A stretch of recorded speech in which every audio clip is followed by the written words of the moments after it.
Yes, ABC announced Wednesday it's pulling Jimmy Kimmel Live off the air indefinitely. The sudden move followed threats from the chairman of the Federal Communications Commission to the stations that carry the show, and backlash to comments Kimmel made this week about the assassination of conservative podcaster Charlie Kirk. During his monologue on Monday, Kimmel took a few jabs at President Trump, as he has done many times before. But it was what Kimmel said right before that upset people, including President Trump. We hit some new lows over the weekend with the MAGA gang desperately trying to characterize this kid who murdered Charlie Kirk as anything other than one of them and doing everything they can to score political points from it. After those comments aired, Nexstar, which operates 32 ABC stations around the country, announced it was pulling Kimmel's show. Sinclair Broadcast Group was next. On Truth Social, President Trump congratulated ABC for its courage in shutting down Kimmel's show. One of the questions coming out of all of this is, do politics and late night mix? Speaking to 60 Minutes in 1979, former king of late night, Johnny Carson, says no. Do you get sensitive about the fact that people say he'll never take a serious controversy? Well, I have an answer to that. I said, now, tell me the last time that Jack Benny, Red Skelton, any comedian, used his show to do serious issues. That's not what I'm there for. Can't they see that? But you're not. Why do they think that just because you have a Tonight Show that you must deal in serious issues? That's a danger. It's a real danger. Once you start that, you start to get that self-important feeling that what you say has great import. And, you know, strangely enough, you could use that show as a forum. You could sway people, and I don't think you should as an entertainer. What do you think? Do you agree with ABC's actions, or is this an attack on free speech? Do you like politics mixed in with your late night talk? Now is the time to join Hello Houston. You can give us a call or send us a text at 713-440-8870. It's a tough one. A lot of people immediately go to freedom of the press, freedom of speech. But when you have an FCC license as a broadcast company, you do have certain public interest, I think, reliability. And I think that they have been poking fun at politicians for 25, 30 years on late night television. So when you watch it, you know what you're getting yourself into, and you shouldn't be shocked or surprised. If you don't want to listen to it, then change the channel.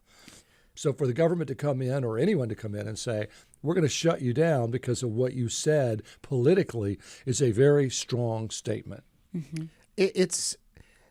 We hit into the area of First Amendment rights and what exactly that entails. And we'll try and get in the next few days someone on to talk more deeply about that. But the fact being that it's the government agency is not supposed to take sides, that the First Amendment speech is protected in certain areas where a business, an entity, a company can make the decisions of what a company puts out. And so it's not the same protections as you get as a citizen or under government, that a company can control the message that company shares. And Jimmy Kimmel is employed by ABC and on up that chain all the way to Disney. And so they have a right to be able to choose what they broadcast and don't broadcast because they are a commercial entity. The interesting part for me in all of this is that that's why we have public media. That public media is supposed to be not beholden to advertisers and all of that, but then you see on the national level pulling funding from that too. So there's a lot at play in this. I know I'm giving you a word salad right now, but there's so much to it that's going on even in my head about it that I can understand a company, especially when the first grouping of stations started pulling the show, the company looks at its bottom line right away. You know, had 100 stations suddenly said we're picking up Kimmel, maybe that would have been a very different play out. Right. But then you go to the FCC head saying, you know, it's this or the highway, you know, you can do it the easy way or the hard way. Then it becomes a mafia gang threat kind of speech there that's concerning. Yes, Celeste? And again, we want to invite you to the conversation, 713-440-8870. Jake from Kingwood is on the line. Jake, welcome to Hello Houston. What are your thoughts or comments about this? Hi, thanks for having me all. I just wanted to say, of course, there is a commercial consideration for ABC to make, but and you know, serious politics should be handled by PBS, NPR, public media. But at the same time, they have an obligation. They are the American Broadcasting Corporation to deliver, real commentary. And Johnny Carson might be a great, figure in entertainment, but I think he's wrong. Art is political and comedy is art. Charlie Chaplin famously satirized Hitler in The Dictator. I think that it's the duty of entertainers to hold up a mirror to those in power and to be a voice for the masses. So I think this is a bad decision from ABC, and it seems like they're trying to curry favor with regulators.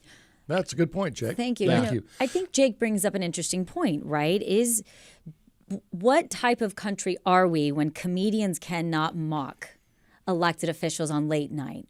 When you're in a place where it is not allowed, or you can lose your job if you are mocking or making a joke about a leader or an elected official. I mean, where does that put us when you put it within that frame? And I think it's very interesting because there are two parts to it, in that ABC is a business. We are looking at it from a commercial perspective. We're also looking at it from a free speech perspective, and it challenges when you have the president calling out ABC and or thanking them, and you have the FCC chairman, basically saying, Brendan Carr thanking Nexstar as well. It starts to challenge the free speech and complicate the anti-cancel culture that the conservatives have often said that they're against cancel culture. And are we canceling Jimmy Kimmel, right? Well, and cancel culture is essentially a group of people collectively saying, we don't agree with you. So did Jimmy get himself canceled? Well, to your point, Here There on YouTube says the comment that he made was directed at the administration, not to Charlie Kirk. It was not a comment about Charlie Kirk, defamatory or disagreeable or disrespectful of any kind. It was directed to MAGA and the administration. And Jimmy that's an important point you make. Right. And Jimmy Kimmel also came out and did clarify and make a change, a retraction to what he had said about MAGA. And, that happens. Sometimes we don't get it right. And as long as journalists or comedians or entertainers, we come out and make it right.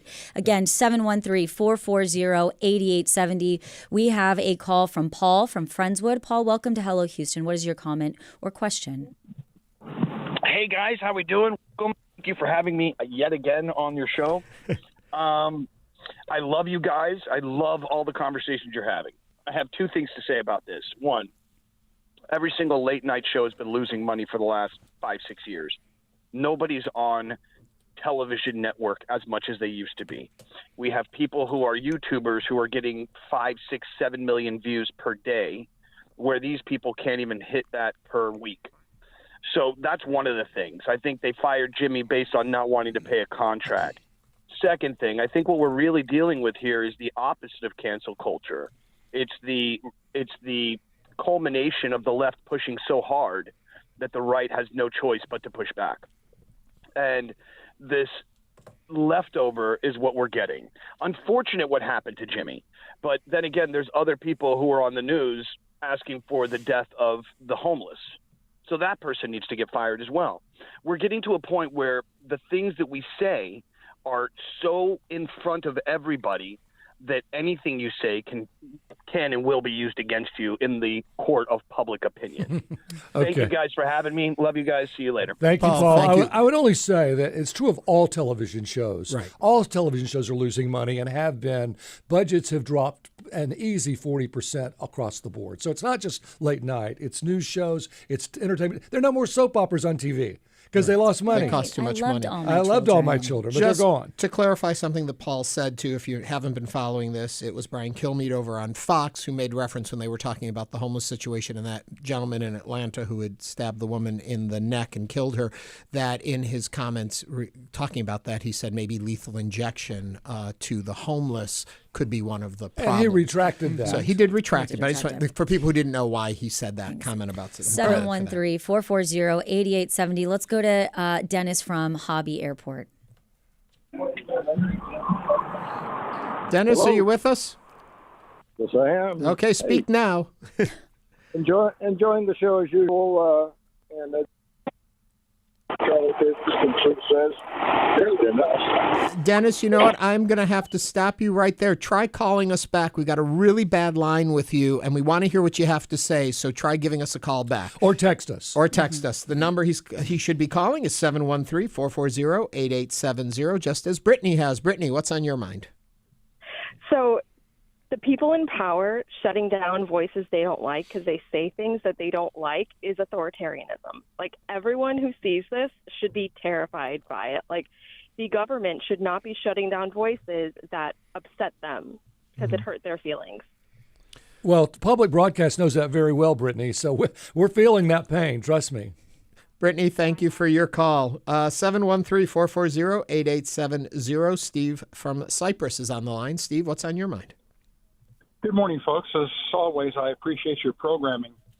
I think that you have to recognize that somebody can have the free speech. Mr. Kimmel still does have that right. He doesn't have the right to demand that a network finance his podium. The best example we've seen of this ever, I think, is the Dixie Chicks. Years ago, attacked George W. Bush on a foreign stage, and nobody said they couldn't talk that way anymore. They just stopped buying the records, just like people will stop watching ABC if they continue to promote Kimmel.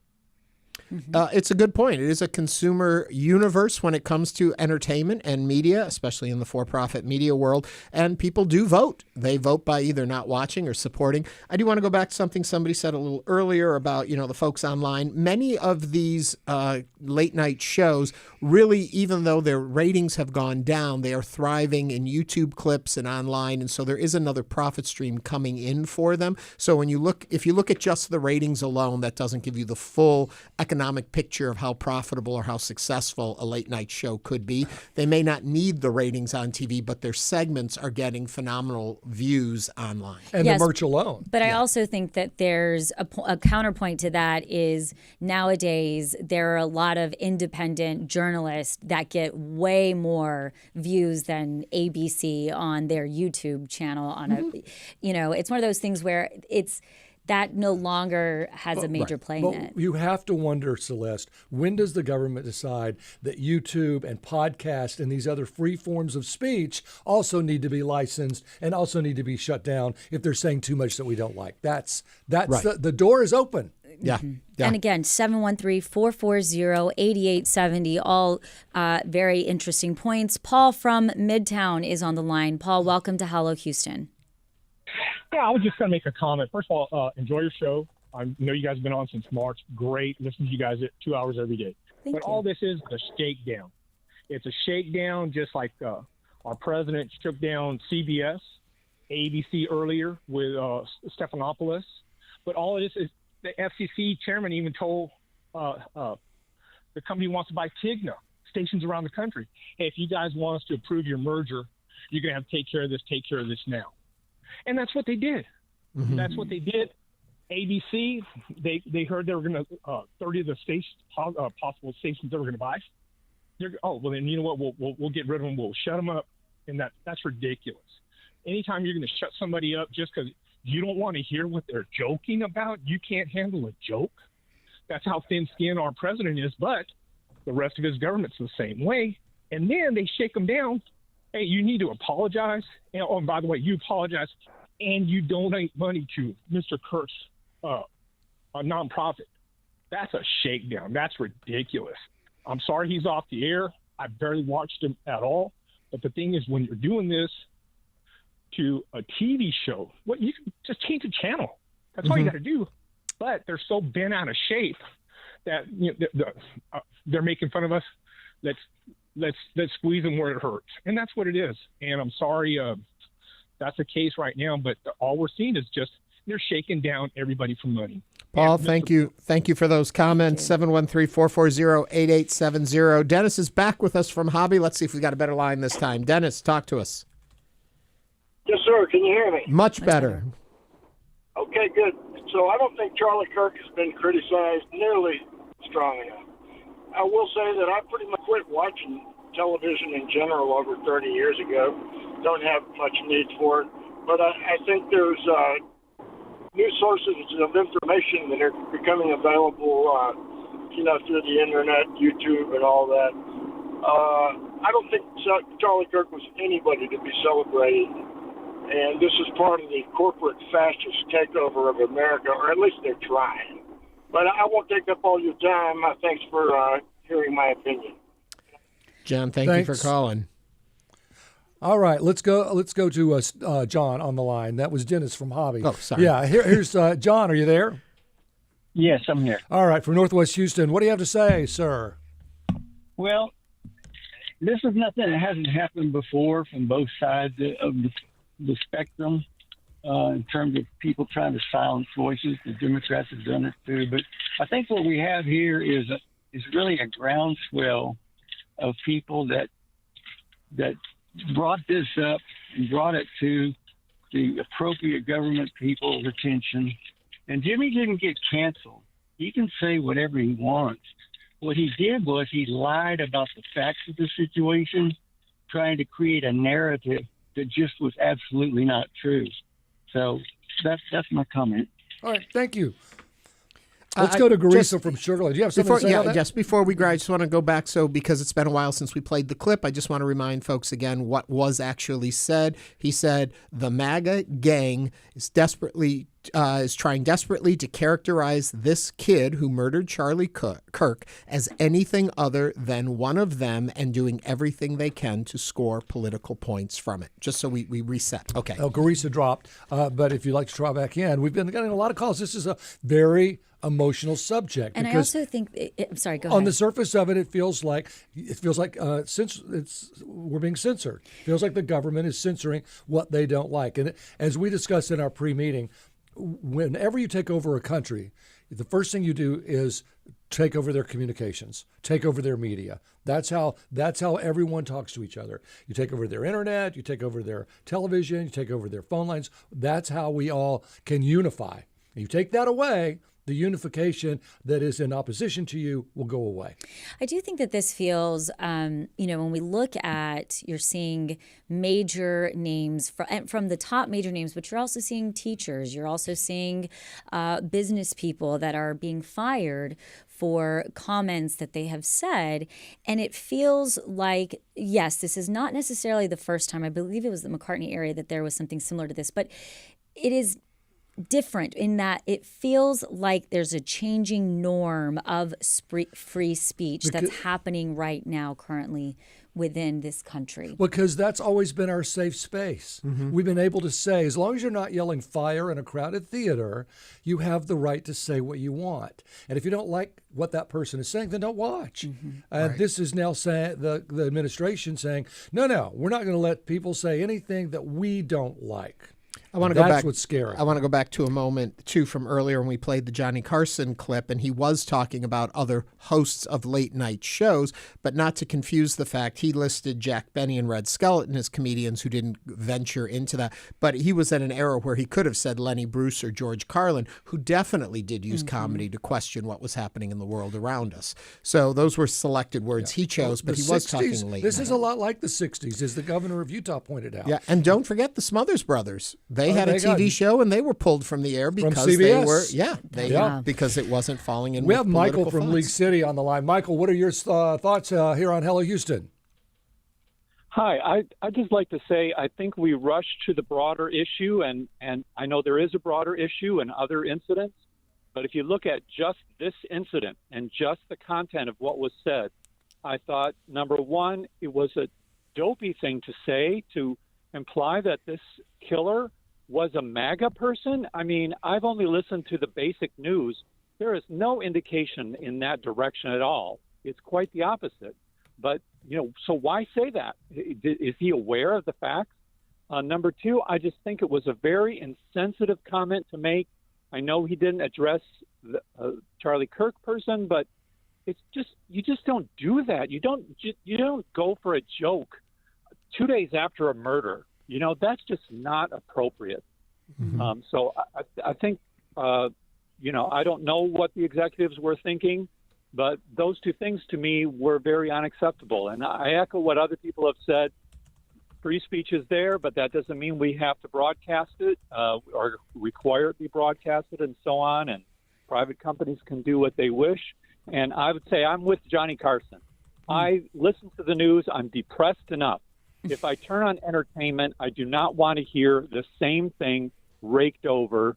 So I don't watch a lot of late night, even if I would want to. Well, I agree, but shock jocks have been known to say things the day of when tragedies occur in this country, and they make jokes that very day, and they get away with it and have for a long time.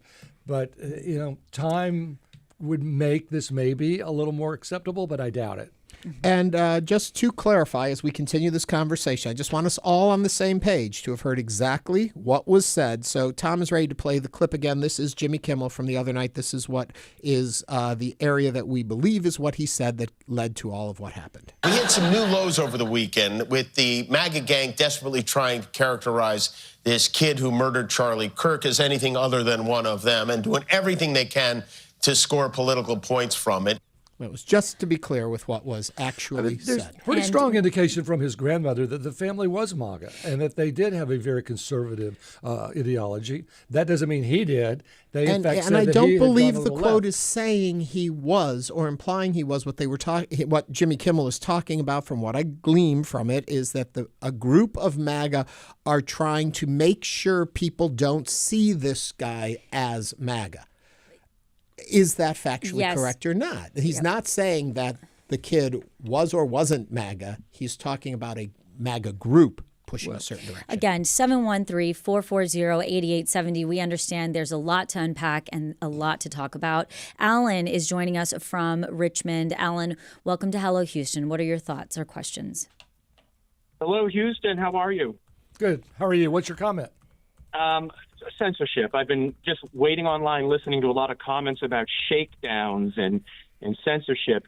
The United States government is not censoring Jimmy Kimmel. It's a network that decided that they thought it was against their interest to have him. So it's not censorship. If a network decides they want to censor somebody, that's a business decision.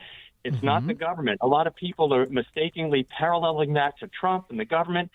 And I heard callers talking about shakedowns, and the guy was just making a joke. But, you just played the clip. That didn't sound like a joke to me. And once again, I think that's the decision of a network, whether they think it's in their interest to air something. And there's something to be said when you have a whole bunch of syndicates saying, we're not for this, we don't like this.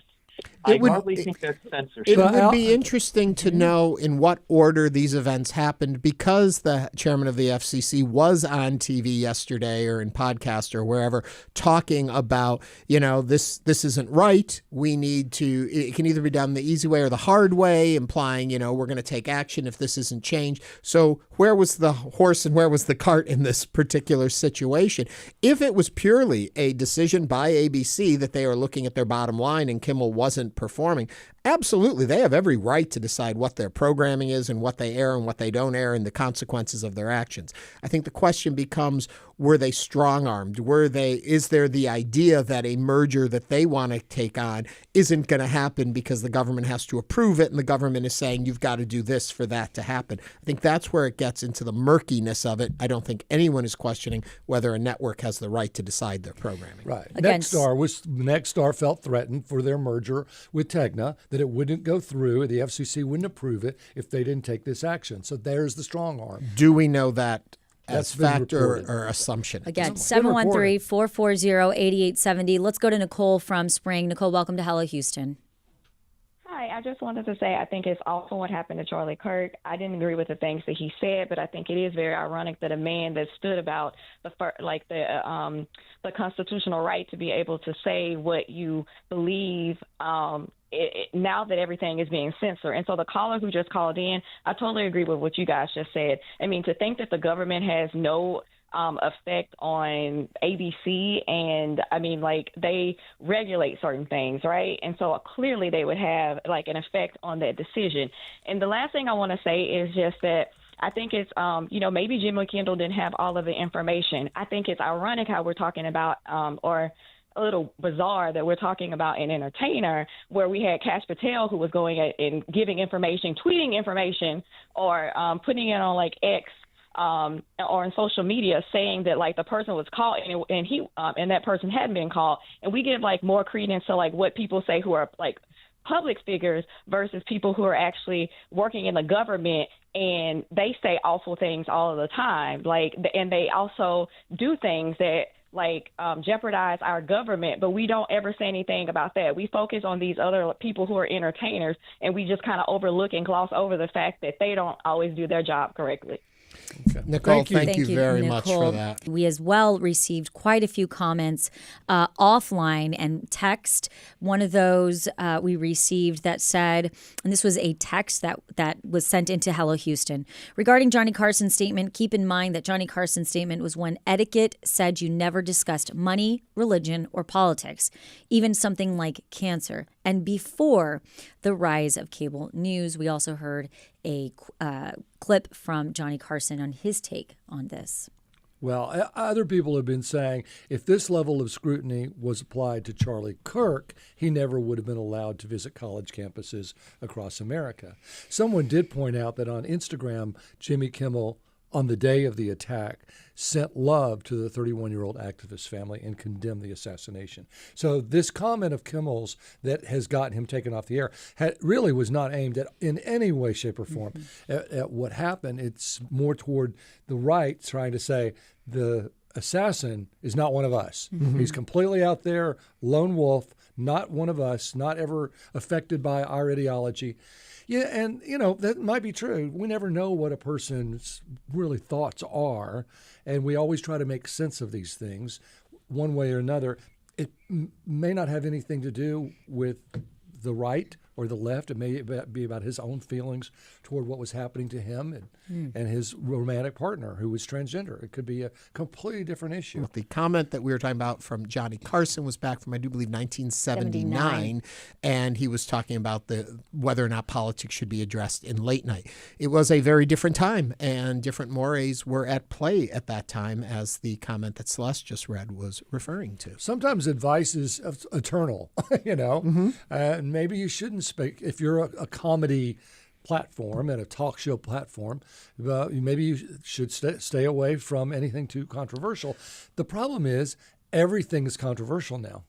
Everything that makes the world go round, it seems like because of social media, we're constantly seeing controversy out there. And it's tough because we're towing these lines where all of a sudden declaring any type of criticism of Charlie Kirk and perhaps some of the things that he said has become inappropriate. And it's been met with backlash. So it causes a very uncomfortable, people are towing the line of trying to figure out how to still clearly absolutely say nobody in this country or anywhere should be murdered for their beliefs in what they were doing. And the way it was done so publicly, on a college campus, it was horrendous.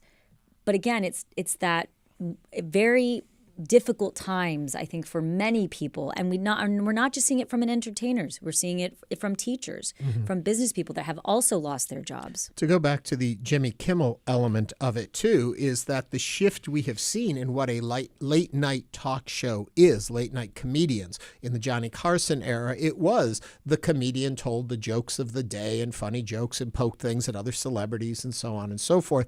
In later years, these late night comedians have shifted into commentators and are giving political voice and more political humor.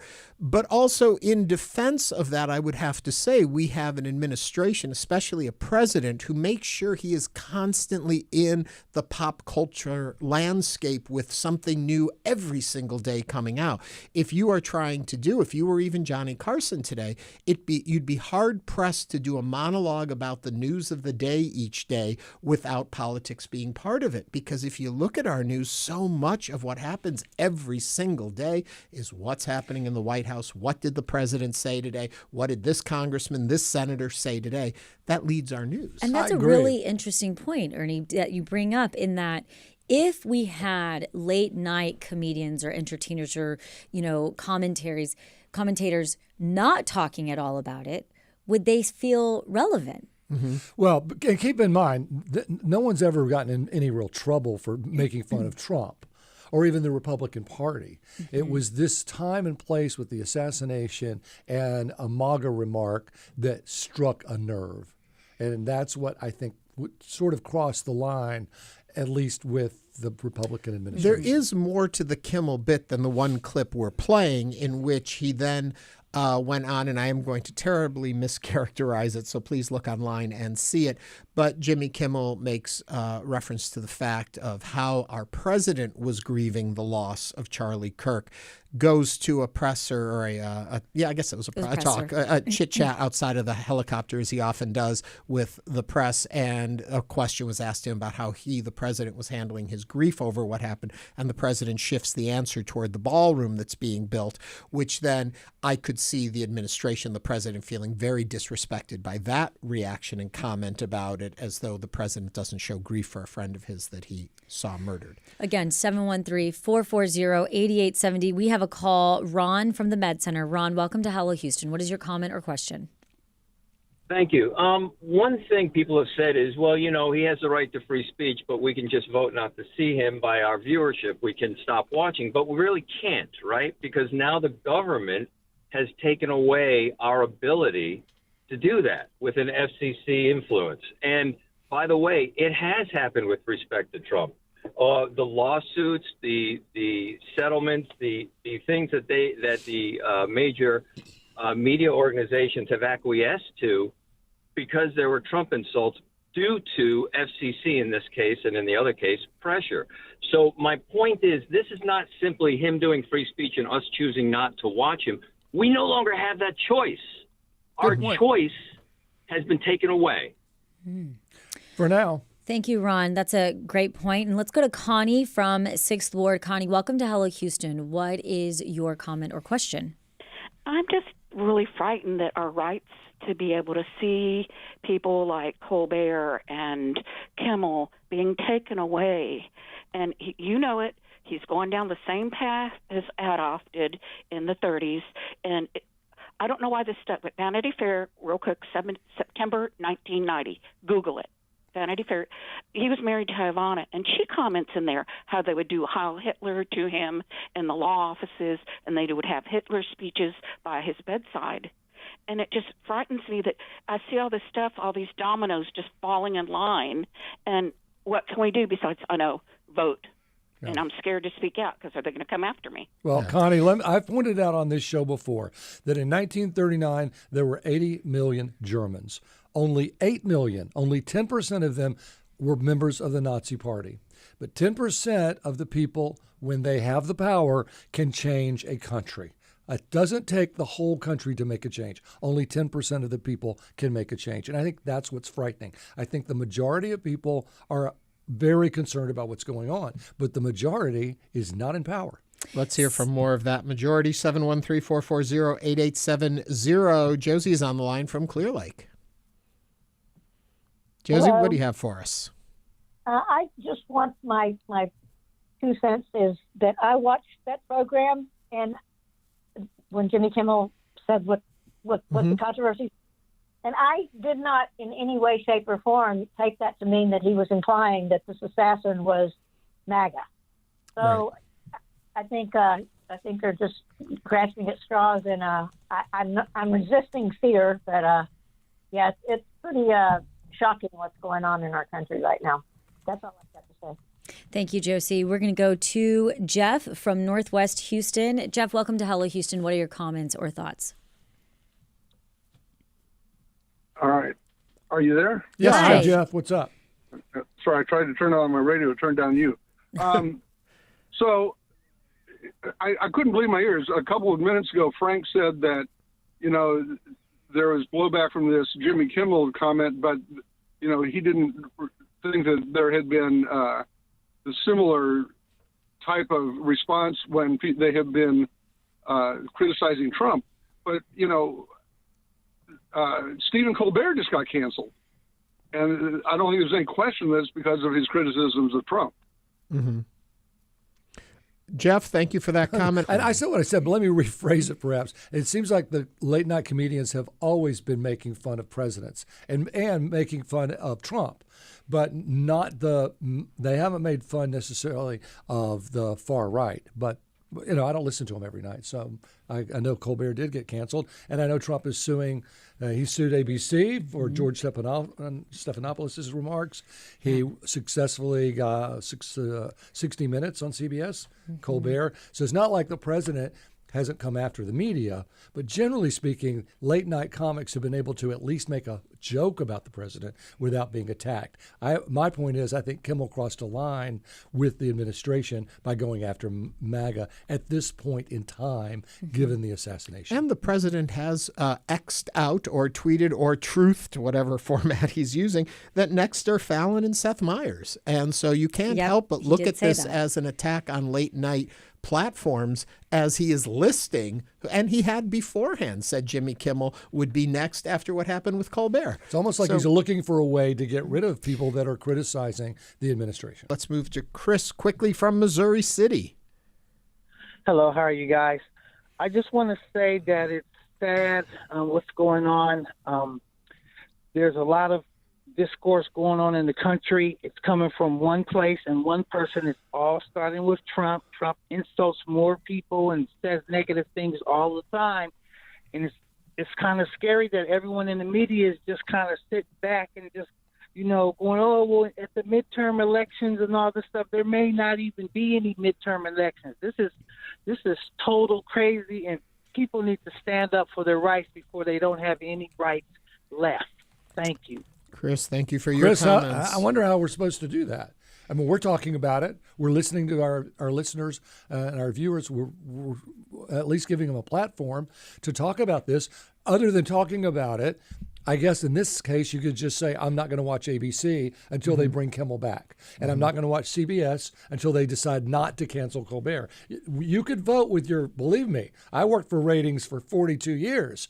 You can vote with your channel changer. Your clicker is your voice. If you are upset about this, then write Channel 13 and say, I'm not watching Channel 13 until you bring Kimmel back. And if enough people do that, that will make a difference, because advertisers care about what people are watching. And if you tell the channels that you're not going to watch them unless you do what the viewer wants, not what the government wants, what the viewer wants, they have no choice.